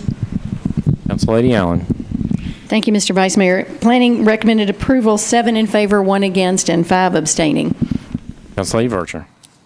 Yes, I'd like to move for approval with, I want to require machine vote as well, but I'd like to move for approval with a brief comment. Floor is yours. Oh, thank you, Vice Mayor. Many of us know that Southeast remains one of the fastest growing areas in the city. And this bill is basically just a housekeeping bill for infrastructure that should have been amended to the bill back in 2004. The traffic study was completed back in 2004. Infrastructure, traffic impact has not come back before this council, not until now. The area has grown significantly over the last 12 years. In addition to that, our area really lacks infrastructure. We're grossly overcrowded in that area. Antioch cluster, our capacity is over 114%. We currently have, when I was doing my research today, we have almost over 2,000 units that's come into the area, and that does not include single-family homes for the area. I also want to say that with this bill and the one that's coming after, a lot of work has been gone into these 2 bills. I have a petition with neighbors that I would like to also submit to the clerk so it could be part of this record as well, where the neighbors are in support of reducing the number of units on this property, and also getting the infrastructure that should have been part of the initial bill back in 2004. So with that, thank you, Vice Mayor. I want to go ahead and just renew my motion for approval. Thank you, Councillady. Councillady Weiner. I understand that we have a machine vote, but I need to be recorded as abstaining, not voting. Recusing myself, please. I think the machine will allow you to do that, but Yeah. we'll make sure that that's Okay. the case. This and the next one. Thank you. Okay, thank you. Councilman Shulman. Thank you, Mr. Vice Mayor. Just a quick comment. I attended a community meeting that the council lady had in her district about this matter, and I think we all know that it's a difficult subject, tough issues surrounding it. I just wanted to go on record as saying that For a new council member, I thought the council lady did an outstanding job of dealing with a very difficult situation, and I was just very impressed with how she dealt with her constituents, and I just want to go on record as saying that. Thank you. Councilman Mendez. Well, along those same lines, I wanted to make sure to say that this is difficult in that we've got Metro Legal and our own council having told us that these will be unenforceable if passed, which creates a very difficult situation. Council Lady Vercher has done an astounding job of being diligent and tenacious in pursuing every possible angle here. And at this point, between the planning committee meetings and the conversations we've had here, the consistent message we get is that they're just this one and the next one simply aren't enforceable. And since we are taking machine vote, I want to make sure the council lady knows I will be. I can't vote in favor of it because we've got legal advice that they're not enforceable. But it doesn't. I want her constituents to know. I want everybody in Nashville to know that the council lady has done really above and beyond in trying to pursue every possible angle here. Yet we get the legal advice that they're simply not enforceable. So thank you. Councilman Potts. Thank you, Vice Mayor, and Councilman Mendez brought out some great points, and it is unenforceable. But keep in mind, just for the future of this area, I live close by, I don't live far away, maybe 2 or 3 miles. This intersection needs to be reconfigured to handle any additional development in that area. So keep that as in mind. I know this is not enforceable. We need to keep that in mind. Public Works, down the road, traffic and parking, that this intersection needs to change. It has a railroad track, and then it's a really bad intersection design, so it needs to be reconfigured to handle any development that's going to be happening in that corridor. So keep that in mind. Thank you. Council Lady Dowell. Thank you. I also want to commend Council Lady Vercher for how she has handled this particular situation. You're going to see over the course of the council term that you served that these issues are going to come up on many occasions, especially out in southeast Nashville, because we're one of the few communities that are dealing with a lot of old zoning. But I'm going to support this piece of legislation. One of the things that we ask developers and people to do is have responsible development, come out and meet with the community and have conversations and come up with a way to work these issues out. Most smart, responsible, good developers, that's what they do. In this particular Jericho Properties Limited Liability Corporation, this is what they have not done. They've not met with the community. They feel like they owe us no explanation as far as coming out and addressing some of our concerns. We definitely need infrastructure improvements in the area, and there's absolutely nothing wrong with asking any developer who does development in our communities to be responsible for the new people they bring. Southeast Nashville is the fastest growing area of this city. None of our roads have been approved out in our area, yet we have accounted for a significant percentage of the growth that this county is experiencing. I want you to know that 3 district areas out there, zip codes, comprise almost 30% of the population of our city, and we continue to grow as we absorb the population transfer into our area. So it is necessary that we come up with a way to hold developers accountable for infrastructure improvement. You're going to see over the course of time that each time we ask them to be responsible, they come up, they go become a nonprofit, or they become a church, or something happens, their tenants, they say, exempt them from being responsible for the development, and we can no longer play this game, because eventually it'll come to your area. When they want to put commercial in an area that's residential, they go find a loophole to assert themselves as something, or they cry vested rights and threaten to sue, and we are, cautioned about, moving forward with it. But I support this bill. I think it's the right thing to do. I think if this organization is reputable, this company is a good company, then that's what they should do. They should meet with the community. They should address these infrastructure issues and the burden that they're going to put on our community with their development. It's the right thing to do. Thank you. That's Lady Allen. Thank you, Mr. Vice Mayor. I just want to pick up on what Councilmember Potts said. Infrastructure is a huge issue, and Councilmember Vercher has been diligent in pointing those issues out.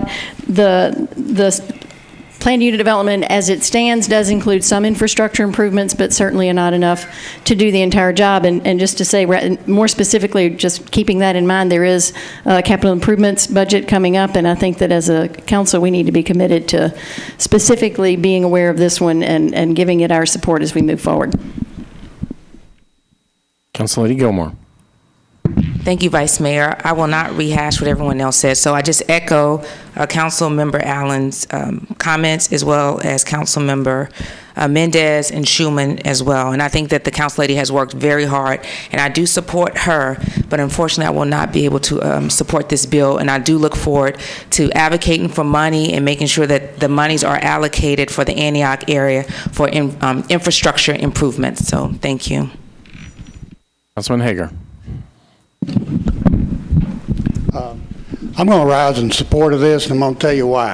I'm going to tell every one of you what's happening around here is these developments and the way they're zoned is what's happening is you're having developers come into your district, they're looking at a piece of zoned property, and they're going to pull a permit, and they're going under this vested rights doctrine. That's exactly what's happening. This particular statute has not been tested at this point in time because it's a new statute, and something needs to go to court and say, are they vested, or are they not? I'm sorry they have to say that, but that's what's happening to everybody in everybody's district. And they're going to be coming to your district and your district, and they're going to look at a piece of property, and they're going to say, hey, we're already zoned for that, we're going to pull a permit, and they don't have to come to you. They don't have to do anything on infrastructure. They can just come to you and say, this is what we're going to do. If we don't do something to look at this and say, how do we get involved and be transparent, and to our constituents say, look, we need to do something to look at this and make the developers come in and work with us as a community. They are not doing that. They're pulling the permits. Once they pull them, they're vested if the land's already zoned that way. So I'm going to rise in support of this bill. Councilor Karen Johnson, sorry. Thank you, Vice Mayor Brownlee. I rise in support of this bill, and I ask for your support as well of Councilwoman Vercher. One of the things that I want to point out about both of these bills is that they both were approved by the planning staff. That's significant. If there was an issue with these bills on the front end, then that would have not happened in terms of the planning staff recommending approval.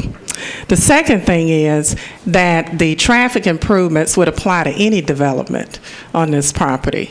And this was not just brought about just recently. This was something that was omitted in error, and our government omitted that in error in the original legislation. So this is going to make this right in making sure that our community is not overburdened and overstressed in terms of our infrastructure because of an error that was made previously. So with that, I ask for your consideration of your support of these bills. Thank you. Councilman Scott Davis.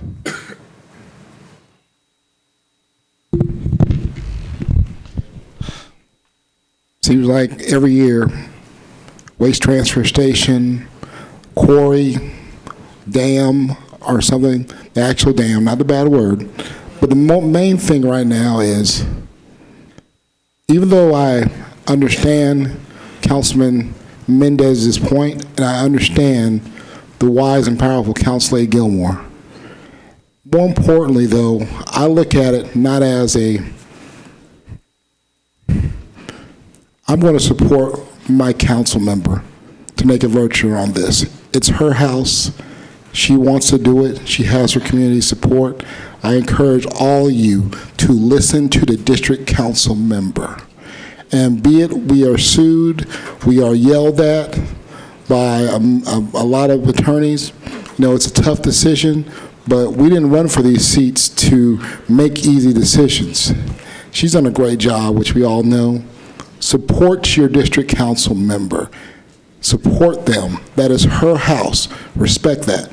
Thank you. Councilman Beding. Thank you, Vice Mayor. So you guys don't get the phone calls we get. These streets were designed for horse buggies, going at 50 miles an hour in the middle of Cambridge, Antioch.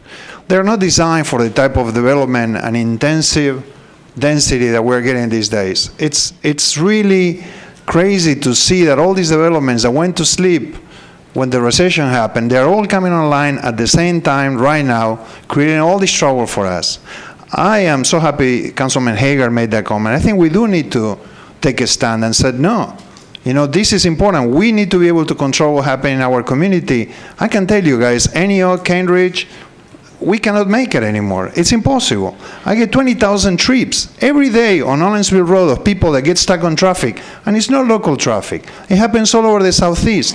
We want to create a good quality of life for people. We cannot do it if we cannot do the type of things that Council Lady Bircher is doing. So please support her. Let us deal with our problems in a way that we can. Thank you.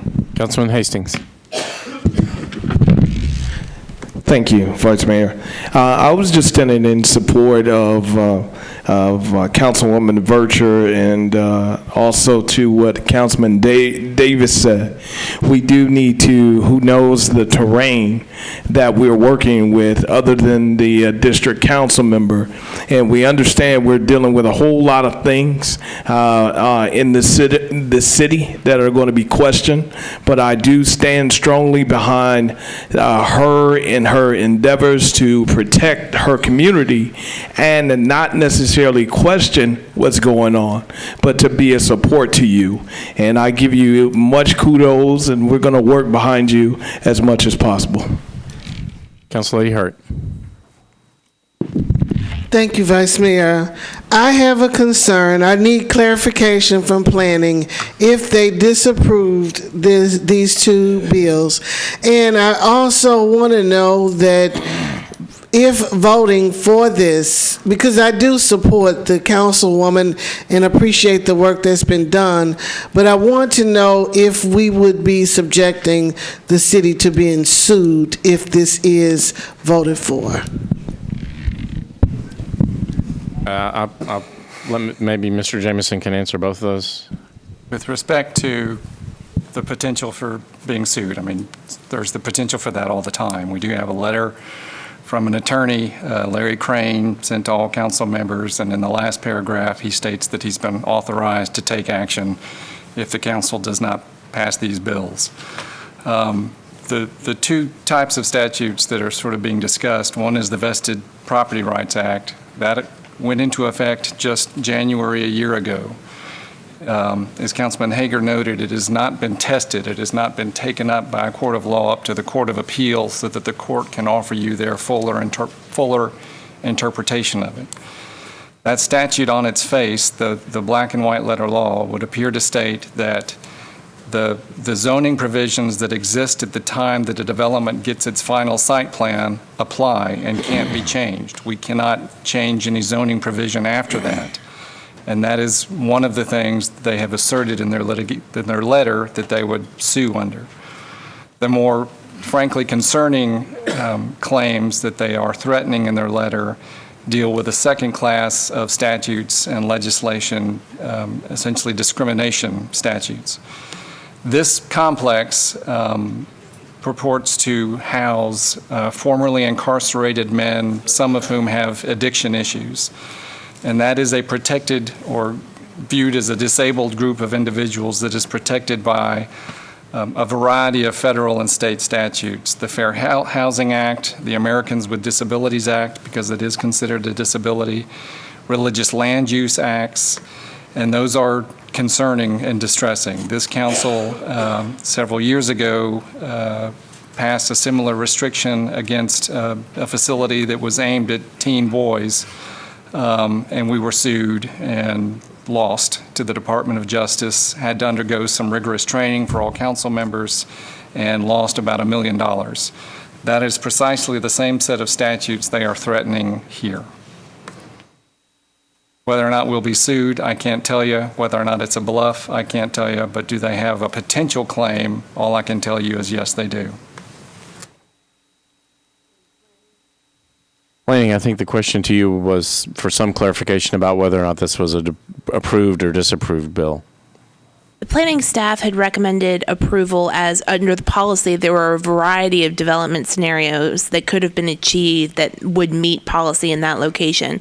However, the planning commission voted to disapprove the bill. I'm sorry, madam. I'm sorry, Vice Mayor, but may I ask why did the Planning Commission decide to disapprove? Part of their reasoning was that the development had just gone through a series of development applications, some in the summer of 2015 and then some earlier in 2016, and that they had just approved the applications as consistent with the policy. Council Lady Gilmore. Thank you, Vice Mayor. My question is for Mr. Jameson. They say that there is no lawsuit, but in terms of, and this bill passes, in terms of enforcement, and we're saying that codes or how, I'm not clear about how that, even if that is, could you speak to that in terms of enforcement and what happens if it passes?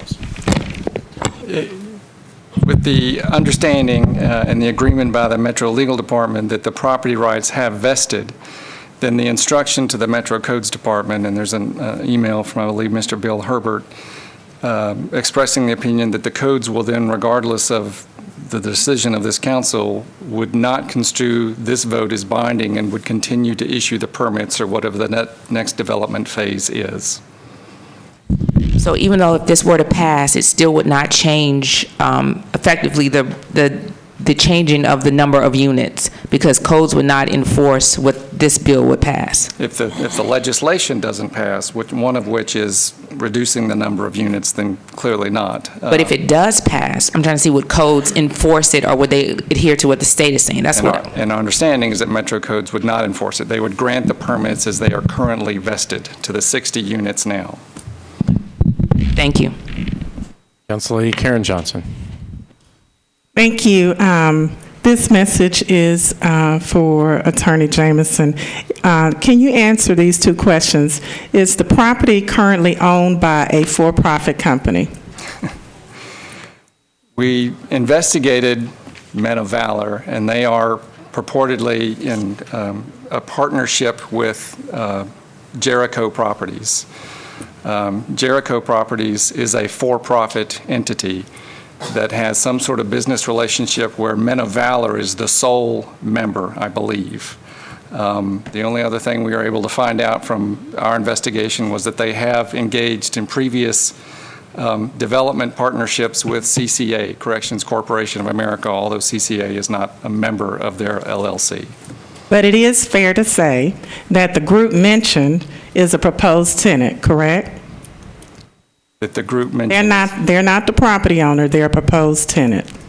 In terms of what the exact deal between Jericho and Men of Valor and their intended use for this property is, I don't know. If the council desired to ask, I can't help but notice the attorney for the property owners is there. If the council wishes to, can hear from him with respect to the exact relationship between Jericho and Men of Valor on that issue alone. No, we're not interested in hearing from the attorney on third reading. Thought not. But anyway, again, I'll reiterate, Jericho Properties, I've done the research, along with Councilwoman Vercher, is a for-profit entity. The Men of Valor is a proposed tenant. The improvements that would happen on this property and the decisions being made on this property would apply to any for-profit corporation or any developer. And this is not targeted towards any religious entity at all because they don't actually own the property. So I just want to again make that note. Thank you. Council Lady Henderson. My question builds on that of Council Lady Hertz. As we have talked about this, we have kind of spoken about the bills together, but I wonder if you could speak to the liability that we opened up Metro to, the difference between the first bill and the second bill, it seems to me that there's some difference between the two. The first requiring the infrastructure, which doesn't seem to expose us to the same liability that you shared versus the reduction in density. In terms of degree, the first bill would, in my opinion, subject you to lesser liability. It is an effort, as the sponsor has made clear, to reinstate what she believes was originally intended as a Public Works recommendation. As you may have heard at Planning Committee, this bill is 12 years old. It flipped sponsors back in 2004, went from a Councilman Jason Alexander to a Councilman Carl Birch. They don't have a specific recollection of exactly what happened, but the Public Works recommendation to the Metro Planning Commission was to essentially fix the two intersections nearby, additional turning lanes and so forth. For reasons no one can recall and there is no record of, those recommendations don't make it into the final bill. And whether or not that was intentionally omitted, whether it was a mistake, we don't know. We've looked at, I believe, 11 DVDs. I think the council lady has spent hours pouring through those DVDs. There's simply no commentary on it. Possible that they were intentionally left out. Possible it was simply forgotten. And so in terms of this bill compared to the second bill, which is reducing the units by half, this is arguably the correction of an administrative mistake. I do just have to caution you that the discrimination-based legislation that we've talked about, the Fair Housing Act, the ADA, the religious land use bills, they don't really even care about intent. If you've done anything to make it more difficult for an entity that either caters to the disabled or is catering to a religious objection, and you've made it more difficult for them to pursue their zoning objectives, that is per se a violation of those statutes. That's the difficulty. Council Lady Mina Johnson. Thank you, Vice Mayor. For a newly elected council member, this is a very difficult decision. However, I have heard from it was originally recommended by planning staff, and also all this vested act will be under tested, and also discrimination in regards to discrimination portion. Council Lady Varcher did a really good job, and there was no reference, none whatsoever. So even it is a big decision, I think I am very comfortable supporting Council Lady Varcher's effort on this bills. So I just want to stand up and offer my support as well. Councilman Kendall. Yes, I'm a little stressed on this, but I do respect very much the effort of Council Lady Vircher, and I think I understand the underlying reasons. I think some of those things probably will be occurring in my district at some point, may already be. But my question is to Mr. Jameson. The question I believe the Council Lady Gilmore asked basically, where do we stand if we pass it and Codes is not going to enforce it? Wouldn't that put the burden back on us or somebody, not the developer, but to sue them because they can move forward? Am I wrong? Well, not only that, but you could perversely conclude that if what you enact is not going to be enforced, then you're not violating the statutes that prohibit discrimination if the Metro Codes Department is going to move forward because it's vested. Well, I'm saying, but the burden shifts. I mean, they wouldn't have to sue. Why would they have to sue us if they could do it anyway? Because they would sue this because this is the body that enacted the legislation. If they That's unenforceable. Right, but if Codes proceeds to grant the permits, then what's the harm? That's what I'm saying. Right, there is none, would be my argument. Thank you. Councilman Shulman. Thank you, Mr. Vice Mayor. Call for the previous question. You were last in line, Councilman, so you timed it just right. No one else seeking recognition. Madam Clerk, would you open the machines? This is a machine vote.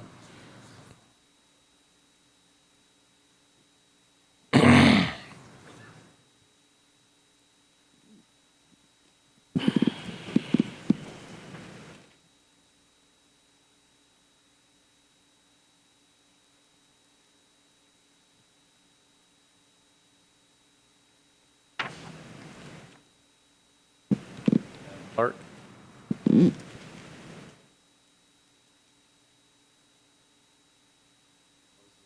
Tally the vote.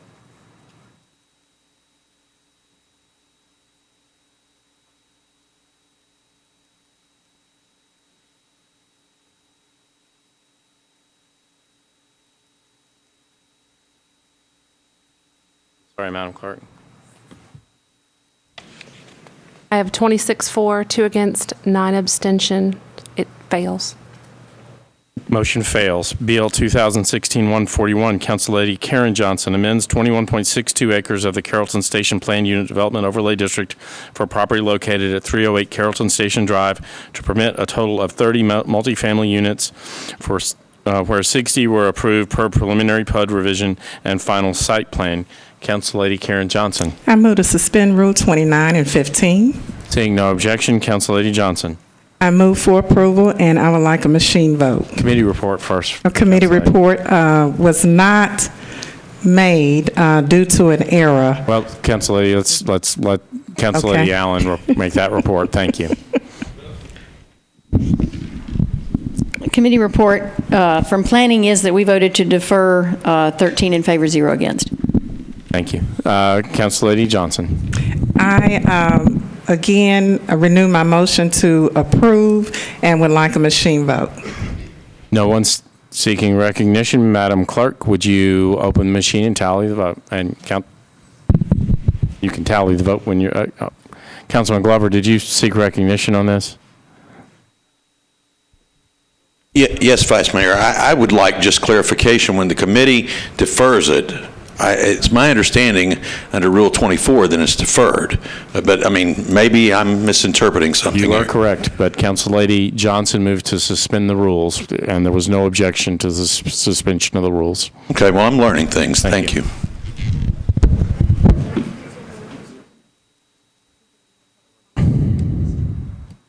Cancel. Madam Clerk, would you cancel the vote and restart the vote? Thank you, Madam Clerk.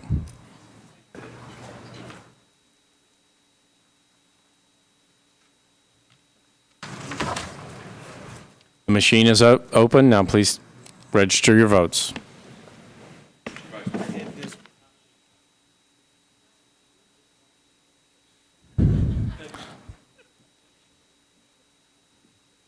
Councilman Elrod.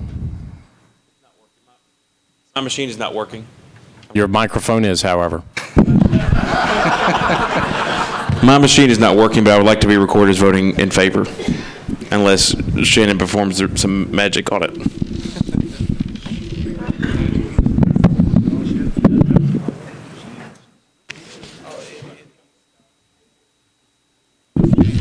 Thank you, Shannon. Mr. Vice Mayor, it's working again. Thank you, Councilman. I don't mean to be smart with you, but you know we got to have a little fun, right?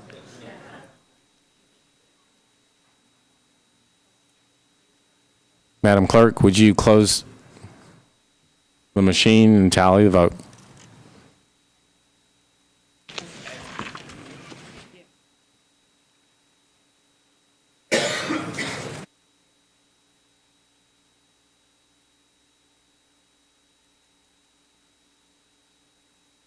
I have 25 for, 4 against, 9 abstention. Motion fails. The motion fails. BL 2016-116, Councilman Kendall, approved by the Planning Commission. I'm sorry, I've already done that. I'm not going to do that again. BL 2016-144, Councilman Kendall, approved by the Planning Commission 10 and 0, changes .41 acres from R6 to CS and CS to RM 20A zoning for properties located at 410 and 412 36th Avenue North. Councilman Kendall. Committee report, please. Councillady Allen. Thank you, Mr. Vice Mayor. Planning recommended approval, 13 in favor, 0 against. Move approval. All in favor?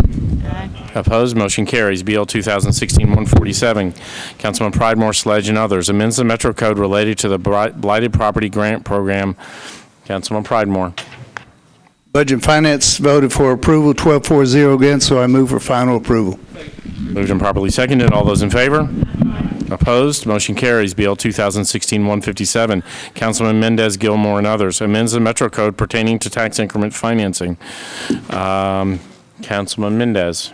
It's been approved by all committees, and I'd like to move to approve with an explanation. The floor is yours. Thank you, Vice Mayor. This is an ordinance that will change the way Nashville handles tax increment financing. And just briefly, I'd like to describe the several things that it does. First, it'll help Metro get its tax increment money back more quickly from projects for economic development.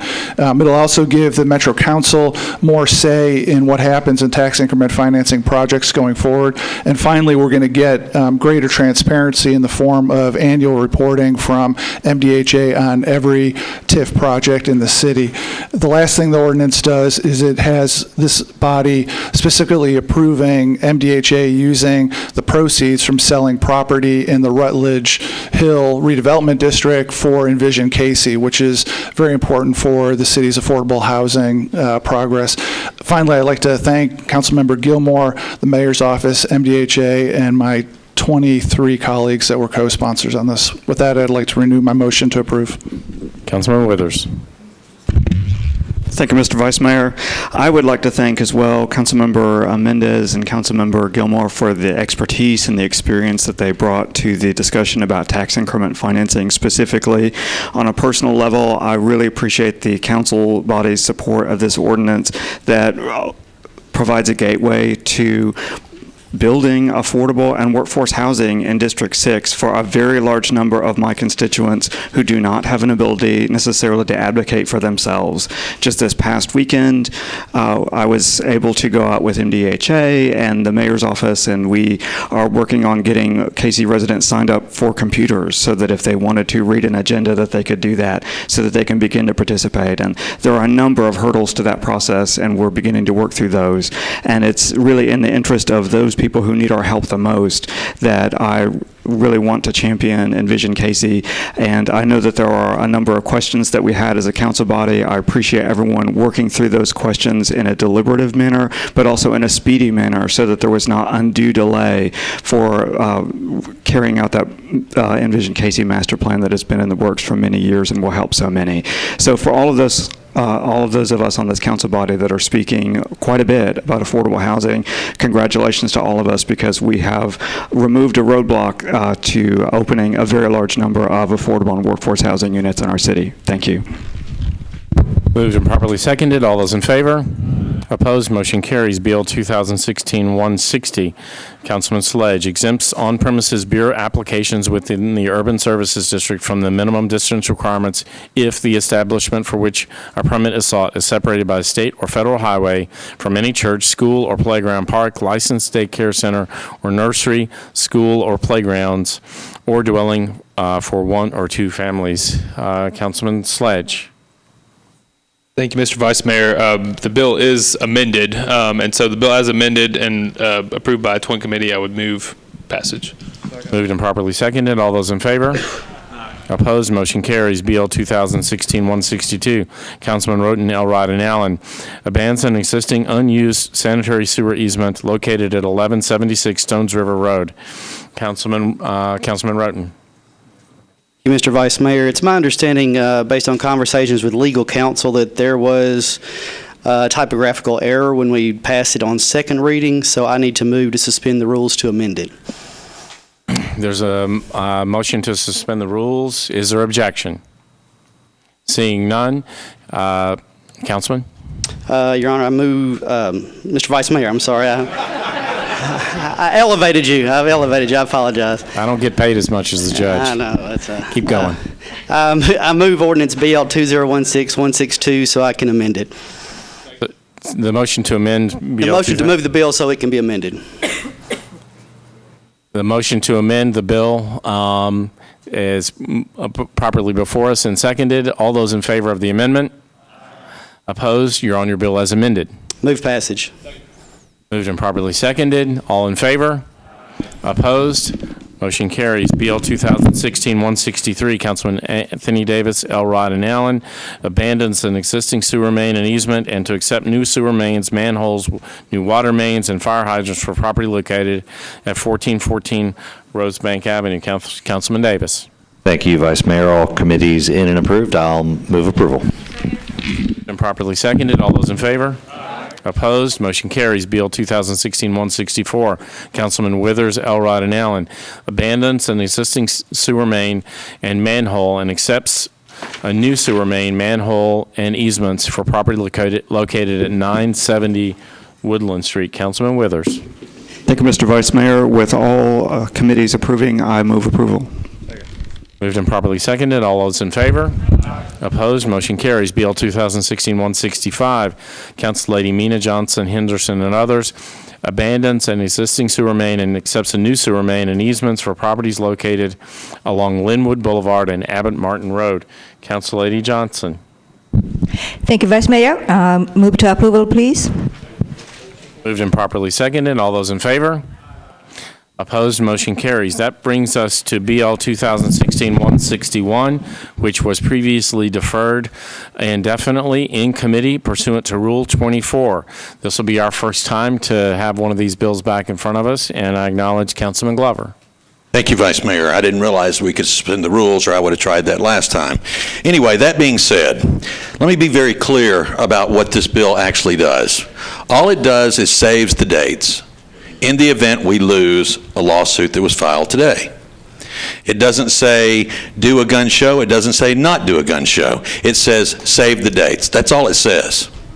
Now, here's the most critical thing, I believe. I would have taken the same action if they'd have canceled the flea markets or anything else out there, because I think it's very clear what the charter amendment says.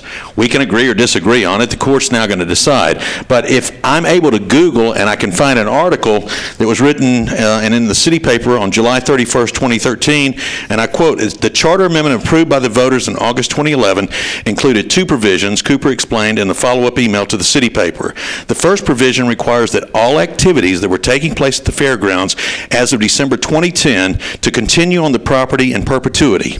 Now, I don't know what that means exactly, but the court's going to decide it. So I believe, and I'm going to renew, that we bring back 161 because I think that we need to have a floor debate and discuss this, and I think the taxpayers of Nashville deserve an explanation for why it wasn't discussed publicly and why we're not willing to hold the dates. That's all we're asking for. Hold the dates. That if we lose, then the dates are there and we don't create another loss for the taxpayers. So with that, Vice Mayor, I once again renew that we place 161 on the next agenda. So the matter before the council is placing BL 2016-161 back on the agenda on second reading to be re-referred to the Codes Committee. Pursuant to Rule 24, the chairman of the Codes Committee has the floor to speak or to designate someone to speak on behalf of the committee. Thank you, Vice Mayor Browley. I yield to Councilman Rosenberg. He was a council member and the committee member that opposed the motion, so I yield to him. Thank you, Councilman. Thank you, Mr. Vice Mayor, and thank you, Chairman Coleman, for allowing me to speak on behalf of the committee's position. Here we are again under threat of a lawsuit and being asked to take a particular action based on that. In this case, however, it's under the threat of a frivolous lawsuit and one filed by a fringe group at that, a fringe group with a legislative PAC. I'd like to touch on three separate and distinct topics very briefly. The merits of the bill, the reason for the deferral, and the path forward from here. First of all, on the bill and its detrimental qualities. What this proposal does is says that the Metro Council is going to rewrite the Metro Code to say that the Fair Board has to hold 17 weekends for this particular activity next year. It's us deciding to take away power from a Fair Board that we confirmed, take away their ability to negotiate the best possible contracts for 1/3 of the weekends in a full calendar year. And not only that, we're telling them exactly which event they have to hold. even if those events will be harmful to the financial health of the fairgrounds. That is, on 17 weekends, the Fair Board could be forced to turn away other events and leave the fairgrounds vacant if a gun show operator does not wish to hold an event that weekend. And it's worth noting, by the way, that my understanding is the Fair Board is already negotiating contracts with gun show operators, not just with this particular vendor that some seem to prefer. As for why the committee chose to defer indefinitely, there were several reasons. Number one was to state strongly that we're not going to stand in the way of the Fair Board negotiating the best possible events at the fairgrounds. As an aside, despite all the numbers being thrown around, in 2015, flea markets accounted for $1.47 million of revenue versus just $62,000 for gun shows. So it's not like we're doing anything that hampers the financial well-being of the fairgrounds. If anything, we are enhancing it by not taking this sort of action that this bill calls for. Anyway, we're not going to tie the hands of the Fair Board and take away their leverage, because by requiring these weekends being held for these events, the gun show operators have no reason at all to concede anything or to do more than demand that we only charge them $20 for that weekend, because our only options would be to take that $20 or leave the fairgrounds vacant. We completely take away their motivation to make any concessions. The other reason for indefinite deferral was to show our support for the body that we as a council confirmed. We've asked them to do this job, and we're not going to ban them or be bullied by a frivolous lawsuit that Metro Legal and the author of the Fairgrounds Charter Amendment agree has no basis. It so happens that this lawsuit was just filed before a council meeting, again, for the express purpose of bullying us into doing what they want us to do. Finally, our path forward from here, we have two options. We can accept the sponsor's motion, then this bill lives on another 2 weeks that the Fair Board can't negotiate contracts, another 2 weeks of weakening their negotiating position very deeply. Alternatively, we can vote no, support the committee, stand with the Fair Board, stand for common sense, stand for fiscal responsibility, and say no to being bullied by frivolous lawsuit threats. It's my opinion that voting no on this motion is the most responsible path forward. Thank you. Madam Clerk, would you open the machine and record the votes of those members present? Is there a need for an explanation of what the vote would do? Mr. Jameson. This is a Rule 24 vote, so this will be controlled by the majority of those members voting. So abstentions are simply not counted whatsoever. If you vote in favor, you're voting in favor of the override, which would be Councilman Glover's position. If you vote no, you're voting against the override, which would be the position advocated by Councilman Rosenberg. Thank you, Mr. Jameson.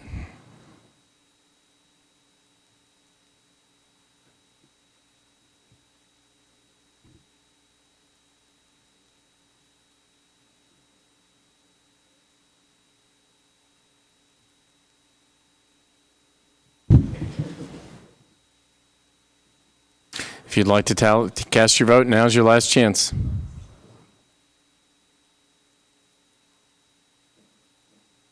Madam Clerk, if you'd close the machine and tally the vote.